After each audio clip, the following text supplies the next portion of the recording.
नमस्कार जय जगन्नाथ आशा करछि आपण माने समस्ते भलर थिबे। एक्चुअली मो देहरा एक्चुअली टिके भल नाही एइथिमै कि आपण माने तो मो पूर्व वीडियो देखिथिले कि मु जेमति मो चेकअप पई मो हैदराबाद जाउथिली आ हैदराबाद रे चेकअप रे मोर कोन कोन रिपोर्ट सब आस्तला जो ब्लड रिपोर्ट जते सब भल थिला त आपण माने कहिथिली केवल गोटे जिंस को छाडी सेटा होछि जो सीएसएफ जो सेरिब्रो स्पाइनल फ्लूइड टेस्ट जोटा मोर हेइतला स्पाइनल रे आ सेटा काहे कि करा हेइतला कि मोर जो मुंडटा बिंदितला आ मुंड बिंधा कारण से टेस्ट जो से जना पड़ा कि एबनॉर्मल सेल्स मो मुंडे माने अटैक करछि कि कैंसर सेल जोटा मो मुंड को अटैक करथिला जहाँफल मो मुंडटा बिंधुला से बहुत टेंशन भितर से जगह कहीं भल थी तो एत मास 7-8 मास भल थी मोर चेकअप भी चलता मंथली चेकअप हठात एमती हो गला बेलू से टेंशन होती आठी भी मोर इंजेक्शन 2टा थी मुझे घर को आसती आपण मैंने बर्तमान थंबनेल देखि भावुवे कि मु तो माने हठात जाकि उत्कल हॉस्पिटल कहीं एडमिट हेली कि मु तो हैदराबाद जेहेतु 2 वर्ष है ट्रिटमेंट नौली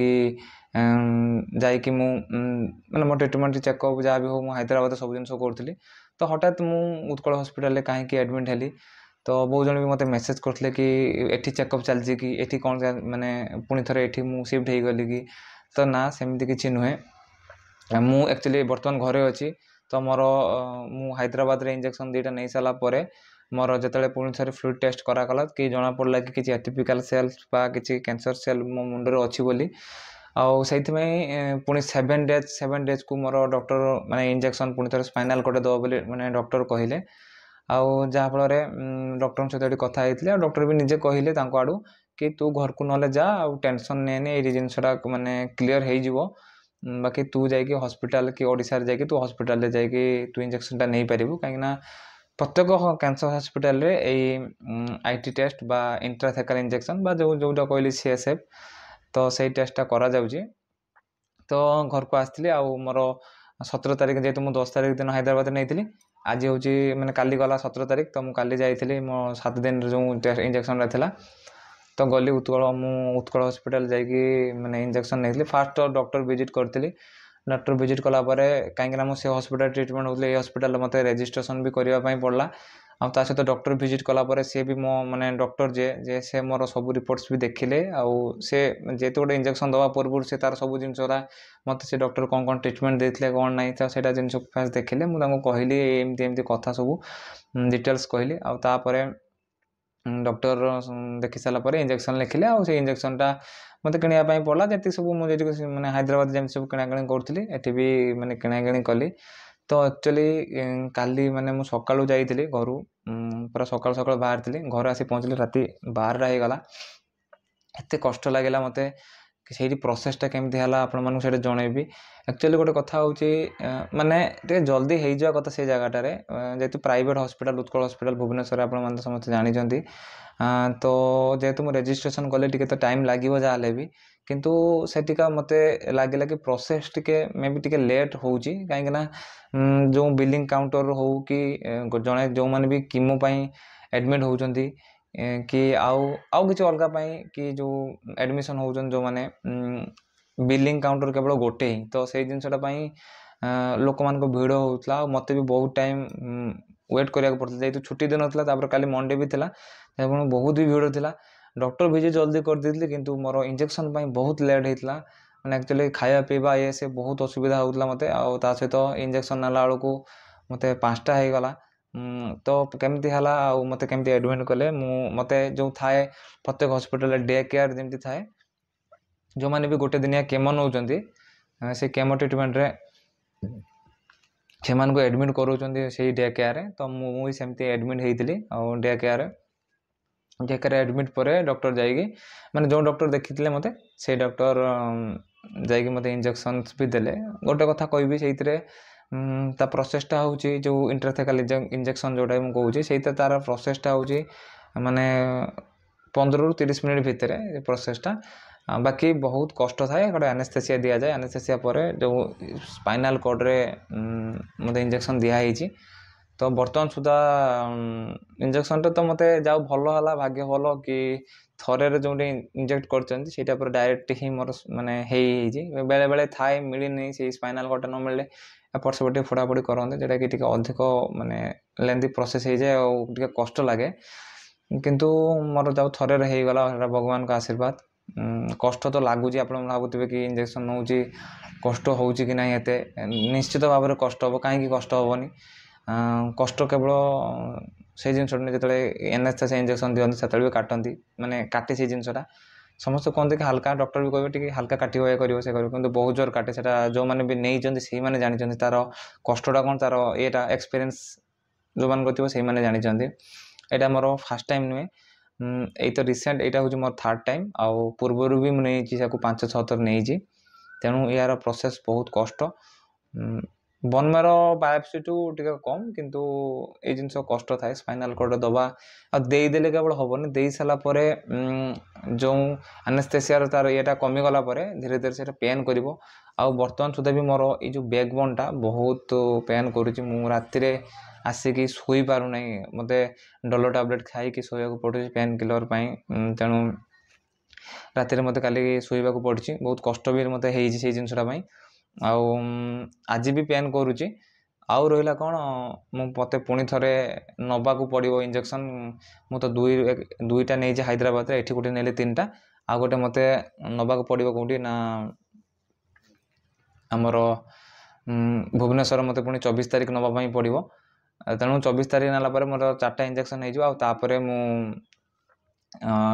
ହାଇଦ୍ରାବାଦ ଯିବାକୁ ଅଛି। ମୁଁ ପୁଣି ଥରେ ଡକ୍ଟର କହିଛନ୍ତି କି 4ଟା ଇଞ୍ଜେକ୍ସନ୍ ନେଇସାରିଲା ପରେ ତୁ ପୁଣି ଥରେ ଆସିବୁ ହାଇଦ୍ରାବାଦକୁ। ତେଣୁ କଷ୍ଟ ତ ଲାଗୁଛି, ଟ୍ରାଭେଲ୍ କରିବାର, ବସ୍ ଯିବା ଆସିବା, ଖାଇବା ପିଇବା ୱିଥ୍ ଇଞ୍ଜେକ୍ସନ୍, ସେଇ ଏକା କଥା। ଆପଣମାନେ ଭାବୁଥିବେ କି ହାଇଦ୍ରାବାଦ ରହିକି ଇଞ୍ଜେକ୍ସନ୍ ନେଇଥିଲେ ବି ଭଲ ହେଇଥାନ୍ତା। ସେଇଟା ହାଇଦ୍ରାବାଦରେ ରହିବା 7 ଦିନରେ ବି ଯେତିକି ସବୁ ଖର୍ଚ୍ଚ ହେଉଛି, ବହୁତ ହି ଖର୍ଚ୍ଚ ହେଉଛି, ବହୁତ ଟେନସନ୍ ବି ଲାଗୁଛି ଖର୍ଚ୍ଚ ପାଇଁ। ମାନେ କେମିତି ଆଗକୁ ଟ୍ରିଟମେଣ୍ଟ କରିବି ସେଇଟା ବି ଜଣା ନାହିଁ। ଯଦି ବି ଟ୍ରିଟମେଣ୍ଟ ପାଇଁ କିଛି ମାନେ ଭଲ ବି ଥିଲି, ହଠାତ୍ ଏଇ ଯେଉଁ ଇଞ୍ଜେକ୍ସନ୍ସ ହାଇଦ୍ରାବାଦରେ 2,000-3,000-2,000 ଭିତରେ ପଡ଼ୁଥାଏ, କିନ୍ତୁ ଏଠି ମାନେ ଓଡ଼ିଶାରେ 4,000 ଉପରେ 5,000 ପାଖାପାଖି ଖର୍ଚ୍ଚ ହେଇଯାଉଛି, ମାନେ ଖାଲି ଗୋଟେ ଇଞ୍ଜେକ୍ସନ୍ ପାଇଁ। ତେଣୁ ଆଉ ଗୋଟେ ଇଞ୍ଜେକ୍ସନ୍ ଗଲେ ବି ସେମିତି 5,000 ଖଣ୍ଡେ ଏମିତି ଖର୍ଚ୍ଚ ହେବ। ତେଣୁ ପ୍ରାଇଭେଟ୍ ହସ୍ପିଟାଲ୍ ତ ଏମିତି ତ ଖର୍ଚ୍ଚ ତ ହେଉଛି, କ'ଣ କରିବି, ଟେନସନ୍ ବି ଲାଗୁଛି। ଆଉ ସେଠି ହାଇଦ୍ରାବାଦରେ ରହୁଥିଲେ ରୁମ୍ ଭଡ଼ା ଇଏ ସେ ଏମିତି ହେଇକି ବି ସେଇ ଏକା ପଇସା ପଡ଼ିଯାଉଛି, କଷ୍ଟ ତ ହେଉଛି। କିନ୍ତୁ କ'ଣ କରିବି, ଆଗକୁ ବି ପଇସା ପାଇଁ ମାନେ ଟ୍ରିଟମେଣ୍ଟ ପାଇଁ ମୋତେ ପଇସା ବି ଦରକାର ପଡ଼ିବ। ମାନେ ଗୋଟେ ଚେକଅପ୍ରେ ଯେଉଁ ହାଇଦ୍ରାବାଦ ଯାଉଛି ସେଇଥିରେ ମାନେ ମୋର 40,000 ଉପରେ ଖର୍ଚ୍ଚ ହେଇଯାଉଛି। ତେଣୁ ପଇସା ତ ମୋତେ ମାନେ ଅଭାବ ପଡ଼ିଗଲାଣି ମୋତେ। ମୁଁ କ'ଣ କରିବି ଟ୍ରିଟମେଣ୍ଟ, ଆଗକୁ ବହୁତ ଦିନ ଟ୍ରିଟମେଣ୍ଟ ରହିଛି। ତେଣୁ କେମିତି ଟ୍ରିଟମେଣ୍ଟ କରିବି ନାହିଁ, ସେଟା ଘର ଲୋକଙ୍କୁ ତ ଟେନସନ୍, ଆଉ ତା ସହିତ ମୋତେ ବି ଟେନସନ୍। ଯାହା ବି ଘର ଲୋକ ତାଙ୍କ ଚେଷ୍ଟା ଦ୍ୱାରା ସେମାନେ ମାନେ ଟଙ୍କା ମୋ ପାଇଁ ଖର୍ଚ୍ଚ କରିକି ମୋତେ ଟ୍ରିଟମେଣ୍ଟ କରାଉଛନ୍ତି ଷ୍ଟିଲ୍ ଏବେ ବର୍ତ୍ତମାନ ସୁଦ୍ଧା। ତ ଆଗକୁ କେମିତି ଟ୍ରିଟମେଣ୍ଟ କରିବି ସେଇଟା ବି ଟେନସନ୍ ଲାଗୁଛି। ଆଉ ବର୍ତ୍ତମାନ ସୁଦ୍ଧା ବି ମୁଁ ଟ୍ରିଟମେଣ୍ଟ ହେଇପାରିଛି ଆପଣମାନେ ସମସ୍ତଙ୍କ ପାଇଁ। ଆପଣମାନେ ସମସ୍ତେ ମୋତେ ବହୁତ ହେଲ୍ପ କରୁଛନ୍ତି। ଆଉ କୌଣସି ହେଲ୍ପ, ଯଦି ସେ ହେଲ୍ପ ନଥାନ୍ତା ତାହେଲେ ମୁଁ ବର୍ତ୍ତମାନ ଟ୍ରିଟମେଣ୍ଟ ହେଇପାରିନଥାନ୍ତି। କିନ୍ତୁ ବର୍ତ୍ତମାନ ମୋ ମନରେ ଆହୁରି ଗୋଟେ କ୍ୱେଶ୍ଚନ୍ ଆସୁଛି କି ମୁଁ ବର୍ତ୍ତମାନ ଟ୍ରିଟମେଣ୍ଟ କରିବି କେମିତି, ମାନେ ଆଗକୁ ମୋର ଯେଉଁ ପଇସା ଖର୍ଚ୍ଚ ହେଉଛି ବହୁତ, ସେଇଟା କେମିତି କରିବି ଟ୍ରିଟମେଣ୍ଟ, ସେଇଟା ପାଇଁ ମୋତେ ବହୁତ ମାନେ ବହୁତ ଟେନସନ୍ ଲାଗୁଛି। ଏଇ କଷ୍ଟ ତ ହେଉଛି, କଷ୍ଟକୁ ମୁଁ ସହିଯିବି, ଆଉ ପଜିଟିଭ୍ ମାଇଣ୍ଡସେଟ୍ ତ ରଖିଛି। ଯାହାହେଲେ ବି ଆଶା ଅଛି, ଡକ୍ଟର ଯେହେତୁ କହିଛନ୍ତି କି ଏଇ ଜିନିଷଟା କ୍ଲିଅର୍ ହେଇଯିବ। ତ 2ଟା ଇଞ୍ଜେକ୍ସନ୍ ମୁଁ ହାଇଦ୍ରାବାଦରେ ନେଇକି ଆସିଲା ପରେ ମୋର ଯେଉଁ ମୁଣ୍ଡ ବିନ୍ଧାଟା କମିଯାଇଥିଲା। ତେଣୁ ମୁଁ ବି ଗୋଟେ ପଜିଟିଭ୍ ମାଇଣ୍ଡସେଟ୍ ରଖିଛି ନା, ଆଉ 2ଟା ମେ ବି ଯେଉଁ ଭୁବନେଶ୍ୱରରେ ନେଇସାରିଲା ପରେ ଯାଇକି ଯେତେବେଳେ ମୁଁ ହାଇଦ୍ରାବାଦରେ ଯେଉଁ ଫ୍ଲୁଇଡ୍ ଟେଷ୍ଟଟା ହେବ ଆଉ ଥରେ, ତ ମେ ବି ସେଇଟା କ୍ୟାନ୍ସର କ୍ଲିଅର୍ ହେଇକି ନର୍ମାଲ୍ ସେଲ୍ସ ତାର ରେଜଲ୍ଟ ଆସୁ, ସେଇଟା ମୁଁ ଭଗବାନ ପାଖରେ ପ୍ରାର୍ଥନା କରୁଛି। ଆଉ ଆପଣମାନେ ତ ମୋତେ ହେଲ୍ପ କରୁଛନ୍ତି। ମୋତେ ଆପଣମାନଙ୍କୁ ଗୋଟେ ଭିଡ଼ିଓରେ କହିଥିଲି କି ମୋତେ ଦରକାର ପଡ଼ିଲେ ଆପଣମାନଙ୍କୁ ହେଲ୍ପ ମାଗିବା ପାଇଁ ପଡ଼ିବ। ତ ମୁଁ ଆପଣମାନେ ତ ବହୁତ ମୋତେ ହେଲ୍ପ କରିଛନ୍ତି। ତେଣୁ ଆପଣମାନଙ୍କୁ ସମସ୍ତଙ୍କୁ ରିକ୍ୱେଷ୍ଟ କରୁଛି, ଯଦି ଆପଣମାନେ ଚାହୁଁଛନ୍ତି ମୋତେ ହେଲ୍ପ କରିବା ପାଇଁ, ଆଉ ମୁଁ ଫୋନ୍ପେ ନମ୍ବର ମୁଁ ମୋର ଡିସପ୍ଲେରେ ମୁଁ ଦେଇଦେଉଛି। ଯଦି ଆପଣମାନେ ଚାହୁଁଛନ୍ତି ମୋତେ କିଛି ହେଲ୍ପ କରିବା ପାଇଁ, ତ ନିଶ୍ଚିତ ଭାବରେ ମୋତେ ମାନେ ହେଲ୍ପ କରନ୍ତୁ। କାହିଁକିନା ଏମିତି ଟ୍ରିଟମେଣ୍ଟ ଆଗକୁ ଚାଲିଛି, ଆଗକୁ ଚାଲିବ। ଯଦି ଆପଣମାନଙ୍କ ଦ୍ୱାରା ମୋତେ କିଛି ହେଲ୍ପ ମାନେ ମିଳିପାରୁଛି, ତାହେଲେ ମେ ବି ମୋତେ କିଛି ମାତ୍ରାରେ ମାନେ ମୋ ଟ୍ରିଟମେଣ୍ଟରେ କିଛି ହେଲ୍ପ ହେଇଯିବ। ଯାହାଫଳରେ ମୋତେ ବି ସେ ଫାଇନାନ୍ସିଆଲି ବର୍ଡ଼ନ୍ ଯେଉଁ ମୋ ମାଇଣ୍ଡରେ ରହୁଛି, ସେଇ ଜିନିଷଟା ମାନେ କିଛି ମାତ୍ରାରେ ରିଲାକ୍ସ ହେଇଯିବ ବୋଲି ମୋର ଆଶା ବିଶ୍ୱାସ। ଆଉ ଆପଣମାନେ ତ ହେଲ୍ପ କରୁଛନ୍ତି, ମୋତେ କହିବାକୁ ବି ମାନେ ଭଲ ଲାଗୁନାହିଁ, କିନ୍ତୁ କ'ଣ କରିବି, ମୋତେ ମାନେ ପରିସ୍ଥିତି ବାଧ୍ୟ କରୁଛି ଆପଣମାନଙ୍କୁ ମାନେ କହିବା ପାଇଁ। କାହିଁକିନା ଆପଣମାନେ ତ ମୋ ଫ୍ୟାମିଲିର ଜଣେ ଜଣେ ସଦସ୍ୟ। ତେଣୁ ଭାବୁଛି କି ନିଜ ଫ୍ୟାମିଲିର ଲୋକମାନଙ୍କୁ ଜଣେଇବାଟା, ନିଜ କଷ୍ଟଟା, ନିଜ ଦୁଃଖଟା ମାନେ ପରିପ୍ରକାଶ କରିବାଟା କ'ଣ ମାନେ ଖରାପ ଲାଗିବା କଥା ନୁହେଁ। ତେଣୁ ମୁଁ ମୋର ନିଜ ପରିବାର ଭାବି ଆପଣମାନଙ୍କୁ ସବୁ ଜିନିଷ ଯେହେତୁ ଇନଫର୍ମେସନ୍ ଜଣାଉଛି, ତେଣୁ ଭାବିଲି କି ନା ମୋ ଫାଇନାନ୍ସିଆଲି କଣ୍ଡିସନ୍ସ କି ଯାହା ବି ହଉ ଆପଣମାନଙ୍କୁ ଜଣାଇବାଟା ମୁଁ ମାନେ ଠିକ୍ ବୋଲି ମନେ କରିକି ଆପଣମାନଙ୍କୁ ଜଣାଉଛି। ତ ଏମିତି ମୋ ଟ୍ରିଟମେଣ୍ଟ ଚାଲିଛି। ଆଗକୁ ଯାହା ସବୁ ଟ୍ରିଟମେଣ୍ଟ ସବୁ ଚାଲିବ ମୁଁ ଆପଣମାନଙ୍କୁ ଇନଫର୍ମେସନ୍ ଦେବି। ଆଉ କିଛି ଅଲଗା ଭିଡ଼ିଓ ରିଲେଟେଡ଼୍ ମୁଁ ଆପଣମାନଙ୍କୁ ସବୁ ଜିନିଷ ଦେବା ପାଇଁ ଚେଷ୍ଟା କରିବି। ବାସ୍ ଆପଣମାନେ ଭଗବାନ ପାଖରେ ପ୍ରାର୍ଥନା କରନ୍ତୁ ମୋର ଯେମିତିକି କାଲି 17 ତାରିଖ ମୋ ଯେଉଁ ମାନେ ରିପୋର୍ଟସ୍ ମାନେ ଇଞ୍ଜେକ୍ସନ୍ଟା ମୁଁ ନେଇଛି, ପୁଣି ଥରେ ମୁଁ 24 ତାରିଖ ବି ଭଲରେ ନେଇଯାଏ। ଆଉ ମୁଁ ହାଇଦ୍ରାବାଦ ଗଲେ ମୋ ରିପୋର୍ଟସ୍ ବି ମାନେ ଯେମିତିକି ମାନେ ଭଲ ହିଁ ଆସୁ, ଯେମିତି ଏଇ ଜିନିଷଟା କ୍ଲିଅର୍ ହେଇଯାଉ, ଯାହାଫଳରେ ମୁଁ ବି ରିଲାକ୍ସ ହେବା ସହିତ ମୋ ଫ୍ୟାମିଲି ଆଉ ଆପଣମାନେ ଯେଉଁମାନେ ମୋ କଥା ଚିନ୍ତା କରୁଛନ୍ତି ଆପଣମାନେ ବି ରିଲାକ୍ସ ହେଇପାରିବେ। ବାସ୍ ଏତିକି କହୁଛି, ଭଗବାନ ପାଖରେ ପ୍ରାର୍ଥନା କରନ୍ତୁ ଆଉ ମୋତେ ଭଲ ପାଇବା ଦିଅନ୍ତୁ ଆଉ ମୋତେ ଆଶୀର୍ବାଦ କରିଥାନ୍ତୁ। ଧନ୍ୟବାଦ। ଜୟ ଜଗନ୍ନାଥ।